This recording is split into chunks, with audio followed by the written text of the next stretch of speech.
இயேசு கிறிஸ்துவின் நாமத்தில் இந்த இடத்துல கூடி நிற்கிற யாவரையும் வாழ்த்துகிறோம். ஆண்டவர் தாமே உங்களை ஆசீர்வதிப்பாராக. கர்த்தர் சொல்லுகிறார், வருத்தப்பட்டு பாரம் சுமக்கிறவர்களே, நீங்கள் எல்லாரும் என்னிடத்தில் வாருங்கள், நான் உங்களுக்கு இளைப்பாறுதலை தருவேன் என்று சொல்லி இந்த இடத்துல கூடியிருக்கிற உங்களை பரலோகத்தின் தேவன் மிகவும் நேசிக்கிறார். 2000 ஆண்டுகளுக்கு முன்பதாக இயேசு கிறிஸ்து இந்த பூமியில மனுஷனாக பிறந்தார். அவர் இந்த பூமியில வந்து மனிதர்களை சந்தித்து சொன்ன முதல் வார்த்தை என்ன அப்படின்னா, மனம் திரும்புங்கள், பரலோக ராஜ்யம் சமீபித்திருக்கிறது என்று. இயேசு கிறிஸ்து இந்த பூமியில் மதமாற்றும்படி வராமல் ஒவ்வொரு மனுஷனுடைய மனதையும் மாற்றும்படி இந்த பூமியில இயேசு வந்தார். இந்த பூமியில் மனுஷனை படைத்த ஆண்டவர் ஒரு கட்டத்துல இந்த பூமியில மனுஷனை ஆண்டவர் படைத்தார். எப்படி படைத்தார் அப்படின்னா, தன்னுடைய சாயலாக படைத்தார். தேவன் எப்படி இருக்கிறாரோ அப்படியே ஆண்டவர் மனுஷனை படைத்தார், மனுஷனை சிருஷ்டித்தார். தன்னுடைய சாயலை மனுஷனுக்கு கொடுத்தார், தன்னுடைய உருவத்தை ஆண்டவர் மனுஷனுக்கு கொடுத்தார்.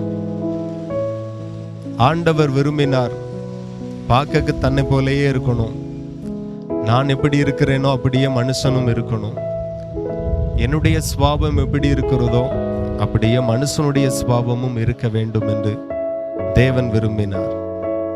ஆனால் மனுஷனுடைய கிரியைகள், சுபாவங்கள், செயல்கள் நித்தமும் பொல்லாதவைகளாகவே இருந்தது. பாவியாக மனுஷன் மாறினான். ஆண்டவருடைய வேதம் சொல்லுகிறது, நான் பரிசுத்தர், ஆகையால் நீங்களும் பரிசுத்தமாய் இருங்கள் என்று கர்த்தர் சொன்னார். தன்னுடைய தோற்றத்தை ஆண்டவர் மனுஷனுக்கு கொடுத்தார், தன்னுடைய சாயலை மனுஷனுக்கு கொடுத்தார். தன்னை போலவே மனுஷன் வாழுவான் என்று சொல்லி நினைத்தார். ஆனால் ஆண்டவர் எதிர்பார்த்ததுபடி மனுஷன் இந்த பூமியில வாழல. ஆண்டவரை போல பரிசுத்தமாய் வாழல. ஆண்டவர் அன்பானவர், மனிதர்கள் அப்படி அல்ல. அநியாயக்காரர்களாய், அக்கிரமக்காரர்களாய் இந்த பூமியில வாழ ஆரம்பித்தார். ஆகவே 2000 வருடங்களுக்கு முன்பதாக பிதாவாகிய தேவனாகிய கர்த்தர் குமாரனாகிய இயேசு கிறிஸ்துவை இந்த பூமியில அனுப்பி பிதாவினுடைய சித்தத்தையும் திட்டத்தையும் குமாரனாகிய இயேசு கிறிஸ்து இந்த பூமியில பட்டணங்களில, கிராமங்களில, கடற்கரையில ஜனங்களை சந்தித்து பிதாவாகிய தேவனுடைய சித்தத்தை இயேசு கிறிஸ்து பிரசங்கித்தார். அவர் பிரசங்கித்த முதல் வார்த்தை, மனம் திரும்புங்கள், பரலோக ராஜ்யம் சமீபித்திருக்கிறது என்று. ஒருவனாகிலும் கெட்டு போகிறது என்னுடைய சித்தம் இல்லை என்று தேவன் சொல்லியிருக்கிறார். எல்லா மதங்களும் இன்றைக்கு சொல்லுகிறது பரலோகம் உண்டு, நரகம் உண்டு என்று.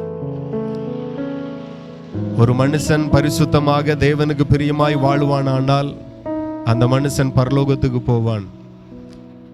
தேவனுக்கு பிரியமில்லாததை இந்த பூமியில செய்து பாவமாக, சாபமாக, அக்கிரமமாக, அநியாயமாக இந்த பூமியில வாழ்ந்தால் அவன் நரகத்துக்கு போவான். ஆகவே இயேசு கிறிஸ்து இந்த பூமியில வந்து சொன்னால், மனம் திரும்புங்கள், பரலோக ராஜ்யம் சமீபித்திருக்கிறது என்று. எல்லா மனிதர்களும் மனம் திரும்ப வேண்டும் என்று சொல்லி ஆண்டவர் விரும்புகிறார். இந்த பூமியில வாழக்கூடிய மனிதர்களுக்குள்ளாய் இருக்கிற சுபாவங்கள், எப்படி மனுஷன் வாழணும், எப்படி வாழக்கூடாது என்கிறதை கலாத்தியர் 5ஆம் அதிகாரம் 19வது வசனத்துல மாம்சத்தின் கிரியைகள், அதாவது மனுஷனுடைய கிரியைகள் எப்படியெல்லாம் இருக்கிறது, அதெல்லாம் இருக்கக்கூடாது என்கிறதை பரிசுத்த வேதத்தில் ஆண்டவர் எழுதியிருக்கிறார். மனுஷனுடைய மாம்சத்து கிரியைகள், மனுஷனுடைய சுபாவ கிரியைகள் எப்படியெல்லாம் இருக்கின்றால், மாம்சத்தின் கிரியைகள் விபச்சாரம், வேசித்தனம், அசுத்தம், இந்த காரியத்தெல்லாம் ஆண்டவர் எழுதியிருக்கிறார். இன்னைக்கு மனுஷன் பரிசுத்தமாய் உண்மையாய் வாழுகிறதில்ல. கணவன் மனைவிக்கு உண்மையாய், மனைவி கணவனுக்கு உண்மையாய், பிள்ளைகள் பெற்றோர்களுக்கு உண்மையாய் வாழுகிறதில்ல. விபச்சாரக்காரனாய், விபச்சாரிக்காரியாய், வேசித்தனத்துல, பாவத்துல, அசுத்தத்துல, துன்மார்க்கமான வாழ்க்கையில மனிதர்கள் வாழுகிறார்கள். அப்படிப்பட்டவர்களை ஆண்டவர் சந்தித்துதான் மனம் திரும்புங்கள், பரலோக ராஜ்யம் உங்களுக்கு சமீபமாய் இருக்கிறது என்று ஆண்டவர் வெளிப்படுத்தினார். அப்படியே கர்த்தருடைய வேதத்தில் எழுதப்பட்டது போல மாம்சத்தின் கிரியைகள், விபச்சாரம் மாம்சத்தின் கிரியைகள், அது தேவனுடைய கிரியைகளோ செயல்களோ இல்லை, அது மனுஷீக கிரியைகள். இதிலிருந்து ஒரு மனுஷன் மனம் திரும்ப வேண்டும் என்று கர்த்தர் சொல்லுகிறார். அசுத்தம், காம விவாகாரம், விக்கிரக ஆராதனை, பில்லி சூனியம். இன்னைக்கு ஒரு மனுஷனுக்கு மேல பொறாமை கொண்டு எரிச்சல் அடைந்து அவனுடைய வளர்ச்சி பிடிக்காமல் அவனுடைய குடும்பத்திற்கு மேல ஒரு பகை உணர்வு, ஒரு பொறாமையின் எண்ணம் ஆகியனால சில மனிதர்களுக்கு விரோதமாக எழும்பி பில்லி சூனியம், பகை, இப்படியெல்லாம் மனிதர்கள் இந்த பூமியில வாழுகிறார்கள். பில்லி சூனியம் வைக்கிற காரியங்கள் நம்மளுடைய கிராமங்களில பல இடங்களில கேள்விப்படுகிறோம். ஆண்டவர் சொல்லுகிற மாம்சத்தின் கிரியைகள், பில்லி சூனியம், பகை. ஒரு மனுஷன் பகையோடும் பில்லி சூனியத்தோடும் வாழுவானானால் அந்த மனுஷனுடைய முடிவு நல்லா இருக்காது, ஆசீர்வாதமா இருக்காது, பரலோகத்துக்கு அவனால போகவும் முடியாது.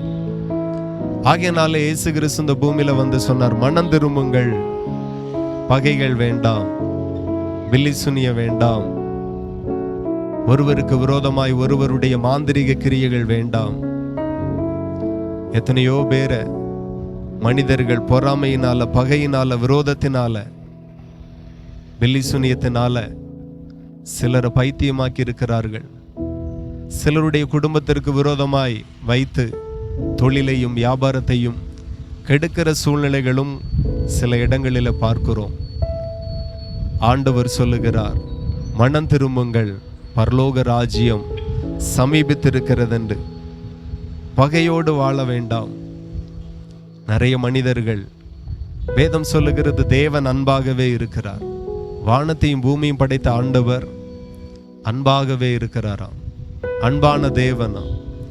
அப்படியே அவரால் சிருஷ்டிக்கப்பட்டு அவருடைய சாயலின்படி உருவாக்கப்பட்ட மனிதனும் இந்த பூமியில் அன்பாய் இருக்க வேண்டும் என்று தேவன் விரும்புகிறார்.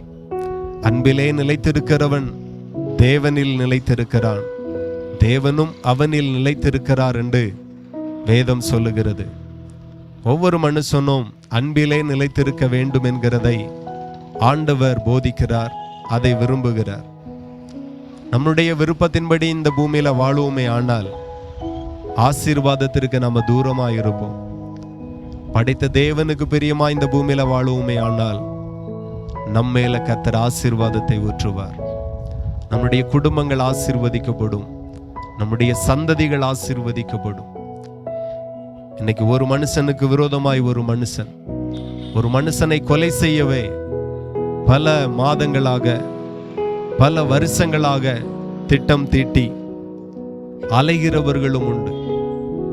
உன் முடிவு ஆசீர்வாதமாய் இருக்காது என்று கர்த்தர் வெளிப்படுத்துகிறார். பகை உணர்வில் இருந்து அன்புக்குள்ளாய் நம்ம கடந்து வருவோமேயானால் ஆண்டவர் நம்மையும் நம்முடைய தலைமுறையும் ஆசீர்வதிப்பார். பகையோடு அலைகிறவர்கள் ஏராளம் உண்டு. எப்ப அவனை கொல்லலாம், எப்ப அவனை கொலை செய்யலாம், இப்படியே நிறைய பேர் அலைகிறார்கள். அப்படிப்பட்டவர்களை தான் ஆண்டவர் இன்றைக்கு சந்திக்கிறார்.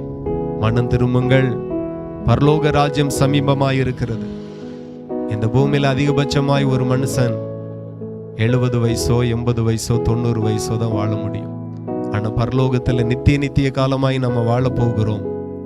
இந்த பூமியில அநியாயத்தோடும் பகையோடும் கொலைவெறியோடும் பில்லி சூனிய பகையோடும் நாம் அலைவோமே ஆனால் பரலோகத்துக்கு போக முடியாது, நரகத்துக்கு தள்ளப்படுவோம். பரலோகத்துல ஒரு மனுஷனுடைய ஆத்துமா நித்திய காலமாய் வாழுகிறது போலவே நரகத்திலையும் ஒரு மனுஷனுடைய ஆத்துமா நித்திய காலமாய் வேதனை அனுபவிக்கும். இருக்கவே முடியாது. அது கொடூரமான ஒரு இடம், பயங்கரமான ஒரு இடம்.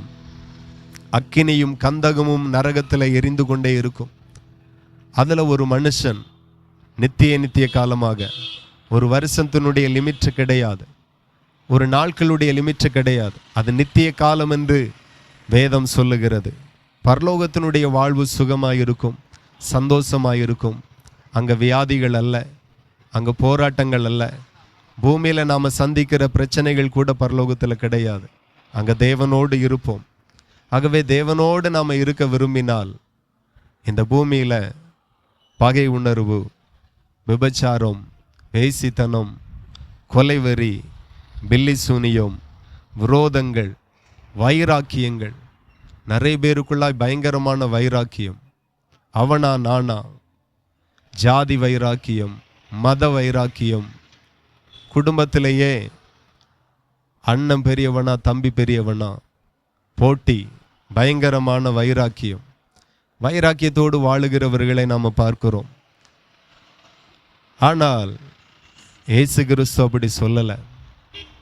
அன்பாய் வாழும்படி சொன்னார். வைராக்கியத்தோடு வாழுவோமே. ஆனால் வைராக்கியம் பாராட்டுகிறதுனால, வைராக்கியத்தை இருதயத்தில் வைக்கிறதுனால எத்தனையோ மனுஷன் சொந்த சகோதரனுக்கு விரோதமாய், சகோதரிக்கு விரோதமாய் கூட வாழுகிறதை நாம் பார்க்க முடிகிறது. வைராக்கியம், சொத்து பிரச்சனையில் வைராக்கியம், பண பிரச்சனையில் வைராக்கியம், குடும்பத்தில் வைராக்கியம். அன்பாய் இருப்போம். தேவன் அன்பை எதிர்பார்க்கிறார். எரிச்சலோடு, பொறாமையோடு, வைராக்கியத்தோடு, பகையோடு வாழுவோமே. ஆனால் அப்படிப்பட்ட நம்மை தான் இயேசு கிறிஸ்து சந்திக்கிறார். மனம் திரும்புங்கள், பரலோக ராஜ்யம் சமீபமாய் இருக்கிறது என்று.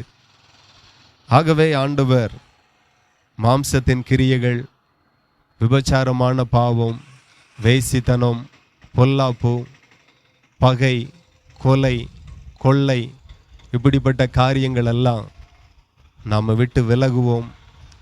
ஆண்டவர் உங்களை ஆசீர்வதிப்பார். அன்புள்ள தகப்பனே, உடைய வார்த்தை இந்த இடத்துல சொல்லியிருக்கிறோம். ஜனங்களுக்குள்ளாய் மாற்றங்கள் வரட்டும், பொல்லாத வழிகளில் இருந்து விலகட்டும். இவர்களை ஆசீர்வதித்து சமாதானத்தையும் சந்தோஷத்தையும் கொடுங்க. இயேசுவின் நாமத்தில் ஜெபிக்கிறோம். ஜெபங்களும் நல்ல பிதாவே.